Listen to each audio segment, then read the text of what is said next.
I'm Nick, this is my art show. Watch it, or don't. I have lots of art projects that I work on, and I'm constantly finding new ways to get them done. Join me on my creative journey, and maybe you'll figure out some neat things to do while you're at home alone. It's art time. Let's art. Are you ready for this? Yeah. Today I'm making hands for a claymation skeleton. This is for stop motion photography, so I want the fingers to move independently and hold their pose. I also don't want them to fall apart, so I'll be casting them in latex. The supplies I'm going to use to make this shit happen are wire. Aluminum is best because you don't have to overbend it to get it into place for each shot. Also get pliers and wire cutters. Epoxy putty. This shit dries rock hard and can be used to hold all your wire in place on the inside of the model. You'll need brushes, good ones, crappy ones, big and small. Just have an assortment that you're not worried about ruining. It's probably a good idea to have a lot of small random sculpting tools as well. Oil-based modeling clay. It never dries out and you can use it to make all the initial shapes. Plaster of Paris. This is for making molds of your clay objects. You probably used it when you were a kid. Latex rubber. This is kind of expensive, but you get a lot for your money, and when it's dry it's really durable and flexible. Assorted acrylic paints. These are pretty cheap and you'll probably only need basic colors for your work. Vaseline. You can use this to help release the clay from the molds, but it's also handy to have around since this is a long process with a lot of 20-minute breaks. Step 1. First you need to sculpt out the hands with your oil-based clay. You're going to want to plan out what you're sculpting, but basically just throw down a hunk of clay and start at it. And get the basic shape figured out before you start any of the detail. I'm making 2 hands, so it's better for me to do them at the same time and use one as a reference for the other. Step 2. Make the mold.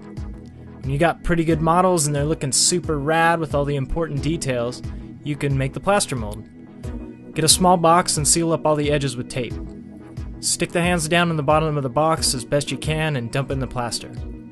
You don't have to, but if you want the clay to pull out easier when it dries, brush some Vaseline on the clay before you pour in the plaster. Okay, this is kind of thin, but I'm pretty sure it'll work. That's what she said. When it's finished hardening, carefully pull out the clay and clean up the edges of the mold. Step 3. Make the wire frame. Here's where you get to use all that awesome wire you got. Use the mold to measure out the individual lengths of wire. Chop them up and get them ready. You're going to use the epoxy putty, the mightiest of putties, to put them all together, and it dries really fast. So knead up the putty and get it all mixed together, and work fast to bury the wire for each finger into a small piece. Keep checking to make sure the whole thing fits easily into the mold with a little space around the outside. Step 4. Painting the latex. Buckle up, this part is going to blow your f***ing mind. Start by mixing a little bit of paint in with the rubber latex.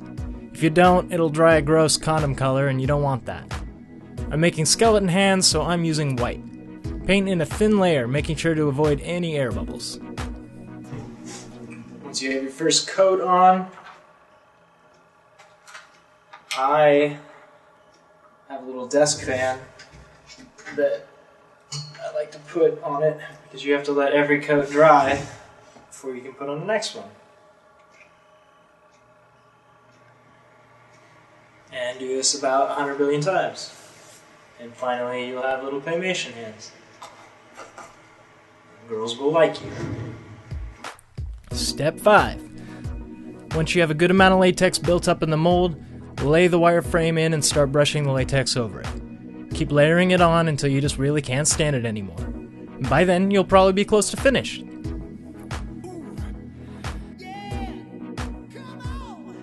Step 6. Trimming, patching, and painting. Carefully pull the hands out of the mold and look at the sweet job you did. Get some scissors and cut off all that nasty shit around the edges, and you can paint over any holes or missing chunks with more latex if you want to smooth them out. When you get the hands looking the way you want, it's time to paint on all the awesome details. Again, just mix the paint with the rubber latex to keep it flexible, and go to town. So after 2 days of putting on latex and painting and carving, I have 2 fully posable skeleton hands for a claymation armature. So I hope you learned something, and thanks for hanging out.